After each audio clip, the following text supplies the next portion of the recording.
personal to me and critical to this region, which is falls from height. I am going to introduce, there we go. There we go. I'm going to introduce Audrina in a moment so that she can then come and do her speech as well.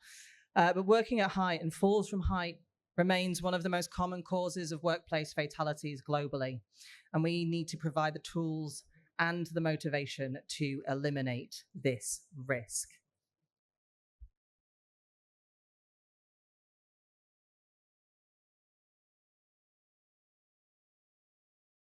In particular, I want to focus on a UK example, if that is okay. David Clover was 64 when he was employed by ecclesiastical steeplejacks to carry out restoration work to a church in Kings Norton in Birmingham on the 13th of November, 2020. David was working on an unsupported bosun's chair, suspended from 60 meters from the 60-meter steeple before falling to his death. The company, who are no longer trading, pled guilty to various breaches of health and safety legislation and working at height regulations here in the UK, and was fined £60,000. In passing the sentence, the judge found that the company had outdated views and attitudes towards managing health and safety.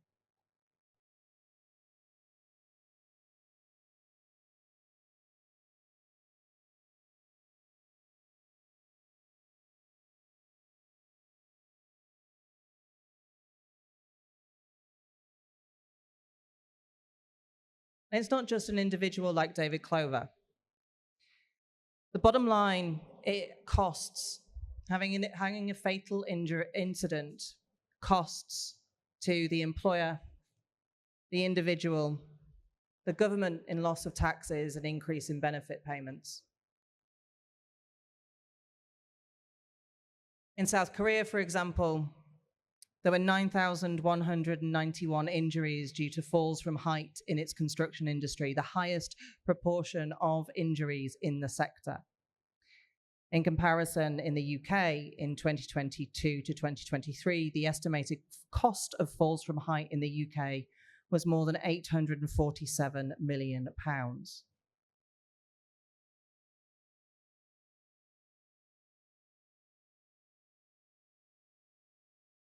And actually, one of the things that we often miss out when we are talking about the true cost of falls from height is the human devastation.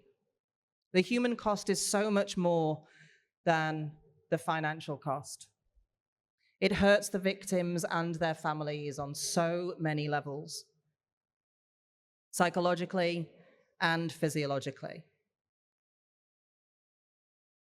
The physiological, when we talk about falls from height, we're often very euphemistic.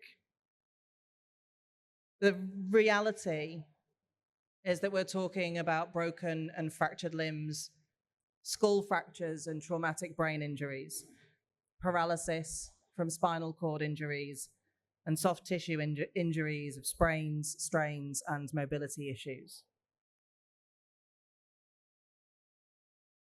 And then there's the psychological. People experience flashbacks, nightmares, severe anxiety, and post-traumatic stress disorder. There is a significant diminished quality of life and well-being from chronic pain and disability. Relationships fail through people experiencing this level of pain and anxiety, and people have mental health challenges. There are significant financial hardships for families, covering medical expenses and lost wages into the family unit. And there's big problems for the businesses. There's legal costs, reputational damages, higher insurance premiums, and significant impacts on staff morale.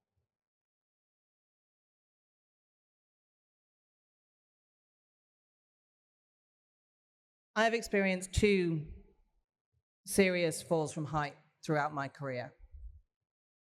One was a fatality overseas where a very young man fell 8 floors through a lift shaft that wasn't covered.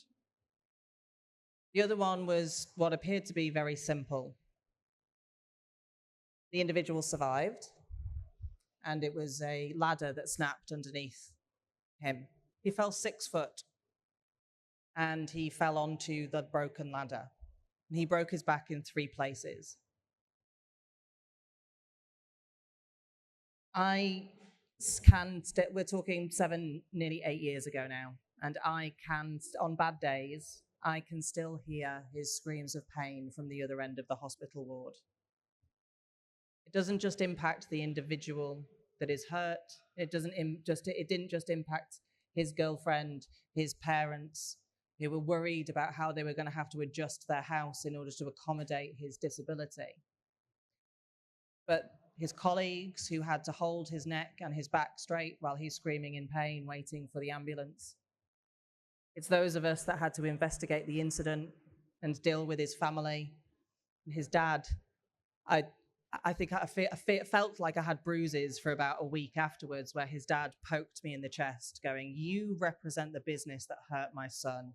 It is your fault that my son is lying in that bed."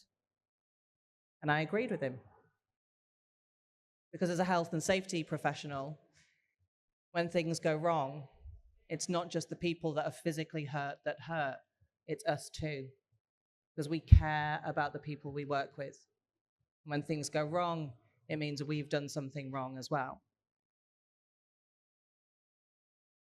I think one of the difficulties is we're still very much fight against some of the attitudes that accidents and incidents happen to other people. Oh, I'll just finish this job off and we'll get going with something else. Safety procedures hold things up. They make my job slower. I have to fill in this paperwork and then I get to do my job. We're not engaging with people in the way that helps them understand that that piece of paper allows them to stop and think about the job role that they're about to do. Or, as we say in Yorkshire, in England, it'll be right. It'll be fine. You don't need to worry about me. But despite knowing that we run the risk of serious injury every time we take our feet off the floor, we continue to cut corners. We don't always use ladders or scaffolding properly. We work through bad weather just to get the job done. We fail to maintain safety equipment properly. We don't factor in the time it takes to ensure that a harness fits properly within the job. We don't allow our teams to have the confidence to speak up when things are not safe for them. We let little things go, which undermines the safety culture that we spend so long practicing and honing. We don't dedicate enough time or resources to safety training, and we fail to find the resources needed to ensure proper and full supervision. So we have to do better. We must listen to wise counsel. There is an old Tommy Cooper joke where he goes to the doctor and he says, "Doctor, doctor, it hurts when I do this." And the doctor says, "Don't do it then." Let's avoid working at height if we absolutely can. Let's use equipment and technology that means that the human beings can be on the ground and the technology can be up in the air. Remember, when we are working at height, just one mistake makes a tragedy. And when it comes to safety, every single one of us must take responsibility. If we design out safety problems from the get-go, that prevention saves an awful lot of hassle, heartache, and fundamentally lives. What we don't need poor equipment. We don't need a lack of training or inadequate supervision or complacency and avoidable human error and human factors. We definitely no longer need cultural acceptance of dangerous practices or a lack of respect for our responsibilities and the rules that we need to follow. What we need is proper fall protection plans. Clear rescue plans that are practiced and rehearsed so every single person knows their role and duty within when it goes wrong. We need safe work by design. We need provision and maintenance of equipment and enough equipment to ensure that we don't miss those maintenance days. We need permit to work systems that are followed and are not just tick box or paperwork exercises. We need to address and improve human factors. In fact, we need to empower everyone we work with to call out unsafe behaviors. We need to provide clear and up-to-date sector-specific guidance that is free for everybody to understand. And we need to continue to improve our safety cultures.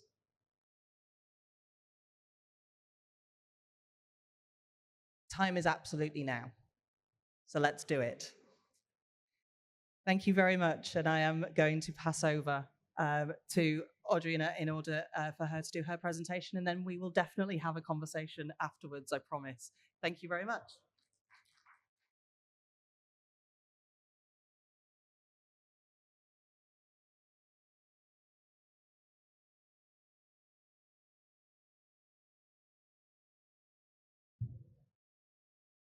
Hi, good morning. Kelly Nicole, friends, colleagues in the IOSH community in Singapore. I'm Audrina. I'm from the Ministry of Manpower. I'm the Deputy Director overseeing operations in the Inspectorate. In other words, my team and I are the bad guys who go out inspecting workplaces and identifying non-compliances in workplaces. So today I'm very honored to be here to share some thoughts about working at height. How do we prevent falls from height in Singapore? And I think I look forward to the discussion later because I think it is a topic that we all can discuss and see how we can address it better. So before I begin, allow me to share a 17-second clip. Just to caveat, I don't know if this video is made from AI. I have not checked its authenticity. It just appeared in my feed in June this year when I was preparing for another talk. It appeared in my feed and I had some strong thoughts and reactions and I thought it's useful to share with you. This was a clip that was posted on the Online Citizen in June and I just screen recorded it. I thought it's useful to share for this particular topic.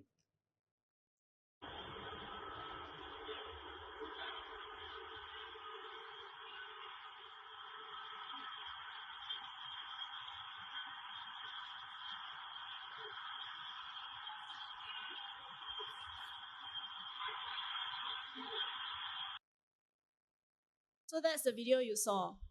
When I saw that video, I guess I was free. I was on a bus, on an MRT or something. I went to take a look at the comments from the folks who looked at the video. What were the things they shared in the comments? And these are some of the things I saw. The bulk of the comments in response to that video was blaming the worker, laughing at the worker even. You see the smile emoticons. Just for context for our international audience here, at the time it was around our general elections, there were some jokes about some comments that our politicians have made. So the comment about look left, look right actually came from that. But the bulk of the comments looked like that, blaming the worker, sort of making light of the situation. Somebody obviously got hurt, but this was the reaction. Some of the comments are a little bit more neutral, sort of factually stating some of the injuries that the workers could have obtained.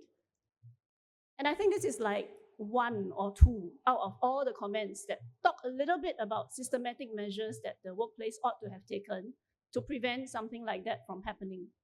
So I would like to ask ourselves, right? My immediate reaction when I saw this, I was very angry when I looked at the comments. If this was an accident in a shopping mall, if this was a shopper who fell when he was trying to get into the lift, do we think the comments would have looked like that? If this was a student, a child, who fell in a lift in a school, and then he fell, do we think the comments would have looked like that? I don't think so. I think the comments would be quite significantly different. So why is it that people react differently when it's a workplace? So then the thought again, right? If you have a lift in your own home, what would we have done to protect our loved ones who are going to take the lift? Again, I think it will be quite different. We are not going to blame our kid for falling if this happened to them. We'll probably call the lift contractor, what did you do? Why are there no safety measures? So actually, I prepared two slides just to talk a little bit about Singapore's approach to workplace safety and health. But Actually, Kelly did a great job already sharing what Singapore has done, and Silas also shared a little bit. So I'll go through it quite briefly. But these are the three key principles. In 2004, Singapore had a very bad series of accidents, and that resulted in the 4.9 that Kelly shared in her opening. And as a result of that, we revamped our workplace safety and health framework. And the Workplace Safety and Health Act that was enacted in 2006 has three key principles. And I thought it's apt to use the video just now to link it to why we have these three key principles. The first is reducing risk at source. If you look at the lift design, if you look at our commuters, our public lifts, the lifts we take, they will never open the doors unless the lift is at the landing that you're standing at. So very easy, not difficult to reduce risk at source. But somebody has to take the care to design equipment, to design workplaces to make sure that it is safe for workers, for members of public, for anyone who is using that equipment. The second key principle is industry ownership of WSH outcomes. The first lot of comments that I shared just now blame the worker. Yes, a person at work has responsibility to take care of themselves, to take care of their colleagues, to do what they can to reduce risk. But there are others who are responsible as well. Their employer, their occupier. If they're working for a client, the principal has duties as well. Competent persons who design equipment. So that is one of the key principles in our Workplace Safety and Health Act, to assign responsibility where it's due, to ensure that industry takes ownership, everybody takes ownership of their role in ensuring a safe workplace. And finally, we have a third principle where we think the cost of unsafe practices ought to be commensurate with the pain and with the losses that workers will go through if that they and their family will go through if they suffer an injury. So we have higher penalties for unsafe work practices. Under the Workplace Safety and Health Act in Singapore, the maximum penalty that a company can receive is 500,000 if they cause a fatality in the workplace. For a repeated offense, that is doubled to 1 million Singapore dollars. And for individuals, they can be subject to a fine of 200,000 for a first offense, or up to 2 years jail. And then again, for a repeated offense, those are doubled. So again, this has already been shared somewhat by Kelly and as well as my boss Silas earlier. This is the Workplace Safety and Health 2028 strategy. It's the current national strategy that Singapore adopts. These are our three strategies to approach workplace safety and health. First is strengthening WSH ownership. Second, enhance focus in workplace health, something that Silas shared just now. And finally, promote technology-enabled WSH. I will not go through that so much. I want to focus a little bit more on work at height. So sharing a little bit about WSH statistics. Silas shared just now our longer-term chart since 2004 until 2024. So this is a little bit more updated. It has our first half results from this year. So I'm happy to report that the first half of this year showed good progress. Our workplace fatality rate for the first half, when it's annualized, meaning we basically times it by 2, is 0.92. So we hope, our fingers are crossed, we're touching all the wood, that is maintained, and we will see a good result this year. But looking more closely at the cause of the fatal injuries in Singapore, fall from height is still up there in the top 3. I would say that it has been good progress. We have made good progress in tackling work at height because falls from height used to be number 1. We're starting to see vehicular accidents take over. Partially is due to work-related traffic accidents, which is work accidents that happen on public roads. Because in Singapore, we include platform workers when they suffer injuries in our statistics as well. And secondly, beyond fatal injuries, we need to look at major injuries, like the case that Kelly shared. When workers fall, when workers suffer an injury, it may not be fatal, but their livelihood could still be gone. In a way, it may be more costly. They have healthcare needs, they have caregiving needs that they now have to bear. So major injuries is a significant concern for Singapore, and we're also happy to report that it has made good progress. Like Kelly shared just now, last year was our best result for major injuries, and first half this year we are seeing our best somewhat in terms of the half-yearly results. So again, we're keeping our fingers crossed. We're hoping that this is maintained. We think that major injuries is a better indicator of our overall workplace standards. Because of the nature of fatality, sometimes there's a little bit of volatility, fluctuations, but major injuries is a better telltale indicator of how we are doing. Again, unfortunately, falls from height is still top 3. So again, that is why after many, many years of tackling falls from height, this is still one of the most significant incident type that we are still worrying about in Ministry of Manpower in Singapore. So we look back, right? Actually, we think safety and health is very important for businesses. We think it's very important for individuals for many reasons, like I think Kelly also shared just now. It is the right thing to do. I mean, I'm not from business, but when we talk to progressive companies, that's what they tell us. Safety and health, safety practices is the right thing to do. It's a moral obligation that we have for our workers. Whenever they report to work, they ought to go home safely. It is good for business reputation. When I can share that I have great health outcomes, I can sell my business better, I can secure more contracts. And usually in a safe workplace, because there's less disruptions, there's less machine downtime, it's more efficient, it's more productive, it's better output.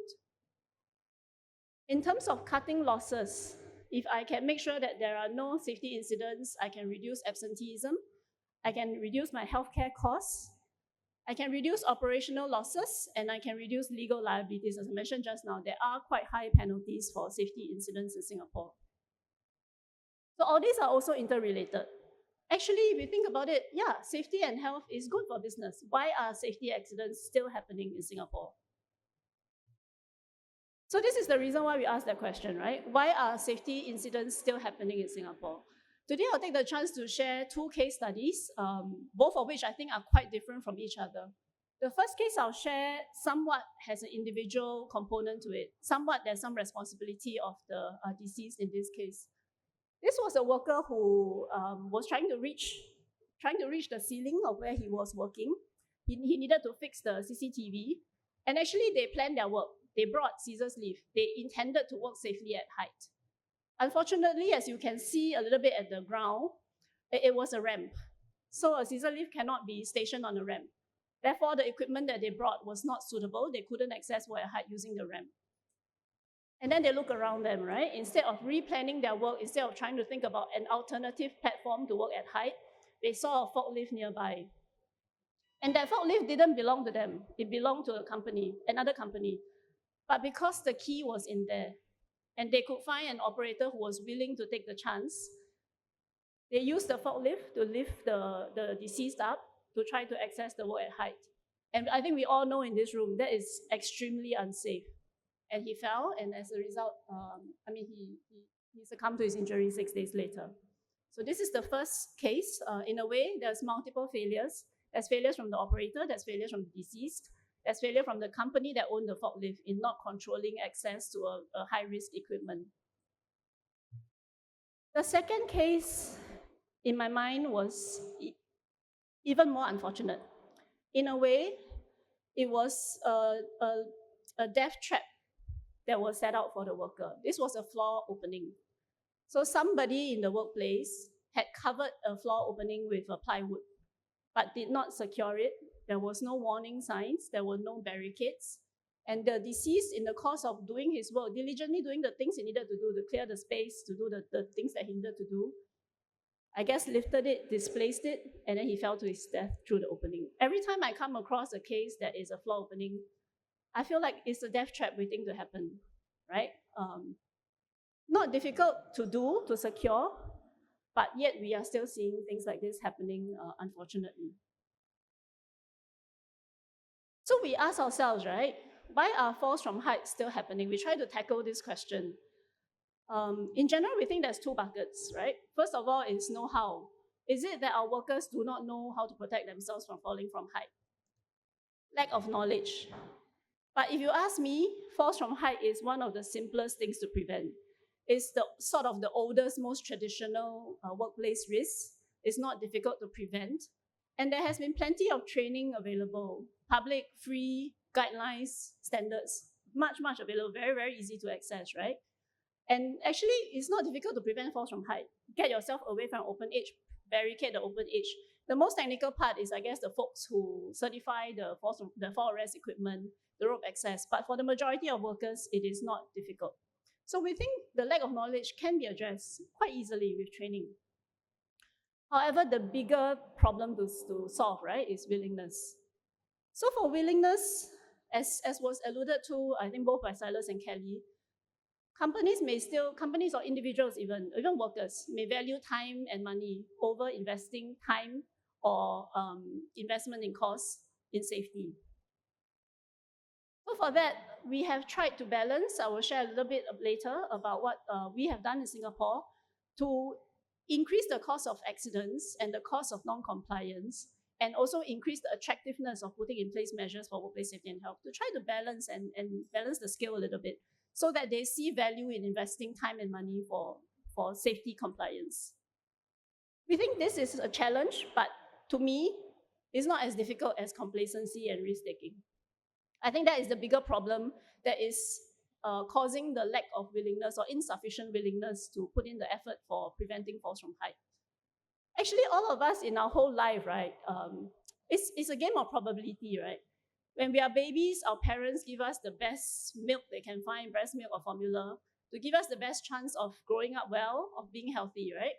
When we go to school, we study hard to improve our chances of getting good results.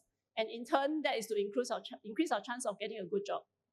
At work, we work hard to hope to have a good career. But why do we not put in the efforts to increase the likelihood of going home safe and healthy to our family at the end of the day? Why do we not put in that effort to increase the chance of our colleagues going home safe and healthy at the end of each day? And then we go out for inspections. We talk to bosses, we talk to workers. They often tell us, I have been doing this for 30 years, nothing has happened to me. Nothing is going to happen to me. Like what Kelly said, it's going to happen to somebody else, not me.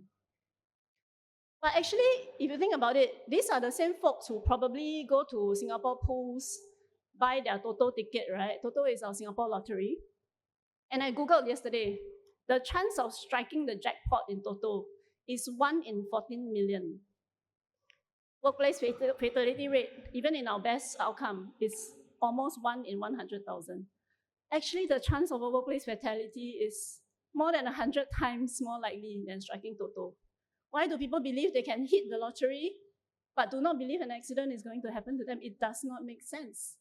So what can we do to change this complacency and this risk-taking mindset? This belief, right, that we are indestructible, it really doesn't make sense. So some of the things that we are working on is mindset change, behavioral nudges, use of technology. But we are not there yet. I think this is the hardest thing to solve. So I shared just now, I will share a little bit about what Singapore is doing. We are trying to increase the cost for poor performance. So some of these things I won't go through. It's things like, for example, we publish the safety and health performance of all companies in Singapore. You can go to MOM website, you can search a company's name. You can see if they have been receiving stop work orders from Singapore. You can see if they have they have been convicted for causing fatalities, etc. We think that this puts information at the hands of the public, at the hands of the clients, so that they can make more informed decisions. But this also means if you are unsafe, you will lose business. So we think this is one of the things that can help to increase the cost for poor performance. And at the same time, we also make it more rewarding for good health performance, for safety excellence. So one of the things we have done is, because public sector, as you know, our land transport, our housing development board, we are the biggest developer in Singapore for construction.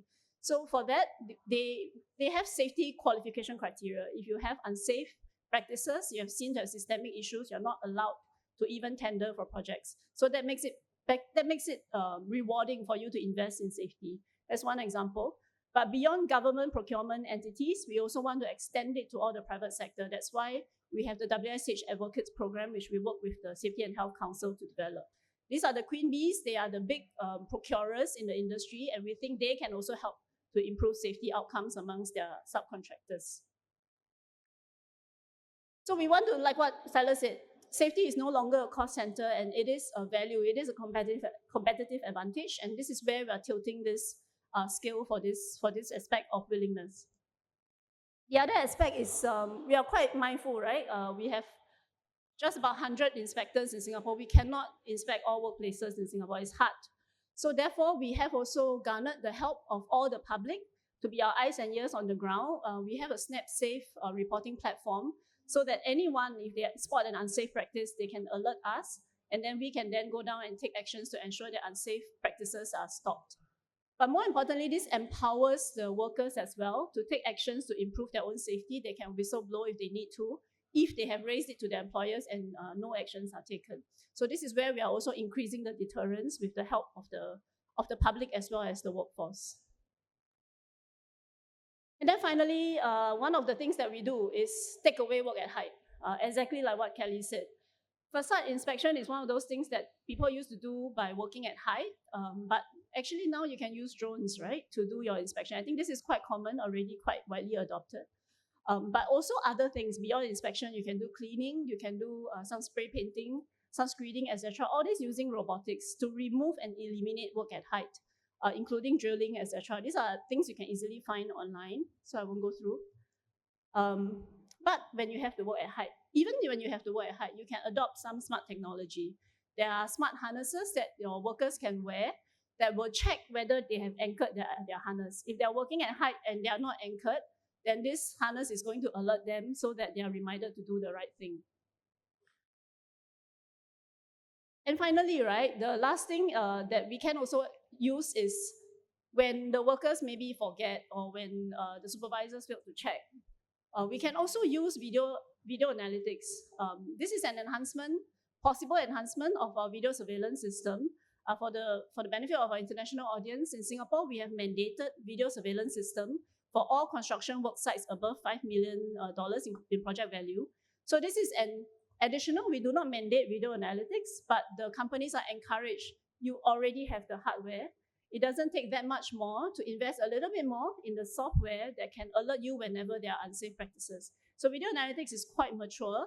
Things like detecting open edges, things like detecting workers under lifted loads, workers near heavy machinery. These are all quite tested scenarios that the video analytics can already alert you whenever it spots some of these things. So this is one of the things that we are working on as well, encouraging industry as well as testing whether the Ministry of Manpower can use this for our work. So with that, I think the bigger problem we have is we have not solved it. MOM has not solved it. The council in all our discussions have not solved it. I would love to discuss with everyone here, how else might we prevent falls from height?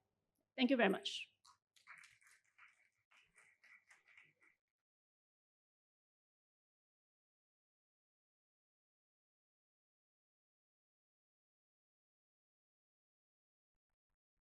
I think I'm on. I am. Hi. So no, thank you very much. And I just very much geeked out about the harnesses that tell people whether they're clipped on or not. I think that's brilliant, and I'm going to see whether I can find one while I'm here. So we've got a couple of questions, and we've got a few minutes left. If anybody does have any burning questions, please do feel free to pop your hand up, and we'll try and get it answered. But from the MOM's perspective, what is the most common breach or weakness that you're observing when inspecting working at height activities in Singapore? And is there anything that the authorities are doing specifically to address it in the next 12 months? Yeah, that's a good question. I think Singapore has come a long way in terms of preventing falls from height. In the past, when we go to work sites, we would see open sites everywhere. We would see lack of barricades in a systemic manner. But I think most of the time when we go down for inspections these days, it will be isolated. It will be where sometimes workers remove a barricade to facilitate their work, be it to move materials or etc.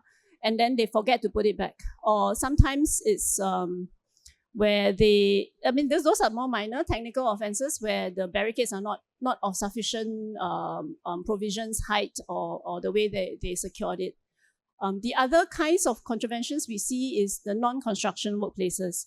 So for instance, in flatted factories where they sometimes build mezzanine floors, I think those of us in the industry will know, they will build mezzanine floors for storage.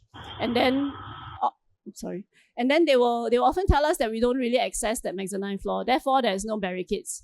But then we ask them, how do you take your goods if you don't access that floor, right? And then that's when they those are the kinds. What are we doing? I think We do have special operations every year, tackling work at height specifically. We call it Ops Condor, but it's hard to catch. So that's why we are doing more of the engagement efforts, the ownership building, and trying to let companies see the value of putting in place the right measures. We also empower our workers by ensuring that they're all trained. So part of the requirement for working in Singapore, especially for foreign workers, is that part of their work, before they can get a work permit to work, they have to undergo safety and health training, which includes work at height. So that's some of the things that we're working on. I also love the snap, take a photo, that kind of actually everybody being holding each other to account. I absolutely love, and very much wish that our health and safety executive introduced something like that. Honestly, the amount of times that I have been on the phone to our regulatory body saying somebody's scaffolding is appalling or it's not safe, and not being able to get hold of anybody, or somebody saying, yeah, there'll be an inspector there in 3.5 weeks. It's like, it's not helpful. That is absolutely ingenious, and I completely love it. I mean, you've mentioned it. You mentioned it within your talk already. But what is the MOM's view on the integration of technology, and how is the regulatory framework adapting to encourage the use of those kind of preventative? For construction site, at the time we were quite mindful not to mandate video analytics, because at the time when we were looking into video surveillance, it's still in the midst of testing. There are still some issues with false alerts, etc. But we wanted to empower the companies with the hardware, and then they can take the call whether to use the software. But I mean, I'll be quite candid. We are thinking about, when the technology is mature, do we want to go the next step of perhaps mandating some form of video analytics? But beyond video analytics and AI, there are other equipment that we have mandated. We have, for example, mandated the use of data loggers in cranes, where because now the operator knows that his actions, his decisions of the slew, the extension of the boom, etc., are all recorded. And if there is any sort of exceeding of the safety requirements or the safety thresholds or buffers, it will be alerted. They change their behavior. The other technology that we have mandated is the stability control system for mobile cranes. So our approach is, we have a WSH Institute in the Ministry of Manpower, and they work with technology companies, they work with our academic institutions to pilot, to develop, to trial some of these technologies. And when we think they are mature, and then we will take a considered approach. Do we want to push for adoption by encouraging, and then later on decide whether we want to mandate? So typically that's the approach. One of the other things that we have done is working with the government procuring entities, the government developers, to require some of this technology for their contracts. The belief is that once the contractors are forced to use it for a certain for their major clients, their government clients, they will see the benefit, and then they start to use it in their private sector. And once it becomes more common, the cost has come down due to economies of scale, that's when it becomes a little bit more reasonable for us to mandate it. So that is sort of the overall approach we have adopted. Oh, brilliant. And we've only got a couple of minutes left. So, Audrina, if you could give our delegates here one single non-negotiable action to take back to their workplaces tomorrow morning, or maybe in 3 days' time if you're staying here for the full 3 days, to improve height safety, what would it be?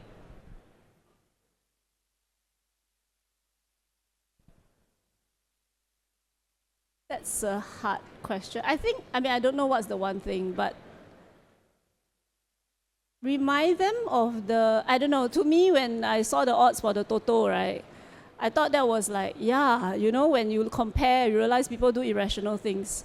So maybe, talk to your colleagues, talk to your company, do the right thing, do the rational thing, improve your chances of, yourself going home safely and your peers going home safely. Yeah, I actually took some notes on that, because I talk about working at height as playing Russian roulette. So the idea that actually what you try and do is you try and put more chambers in there, but ultimately there is still a bullet in a chamber somewhere, and you have to treat it with that kind of level of respect. So yeah, that idea of I play the national lottery every week. You know, I have considerably more chance of being injured or not going home. Actually, that really resonated with me, and I'm definitely taking that away. So thank you, Audrina, for that really critical session. I think the message is very clear. It doesn't matter whether you're from the UK or Singapore or anywhere else in the world. We have the knowledge and resources, and we must now translate it into uncompromising action when we talk about working and falls from height. We're no longer at the point where we can accept the status quo. Our duty is to innovate and eliminate that risk.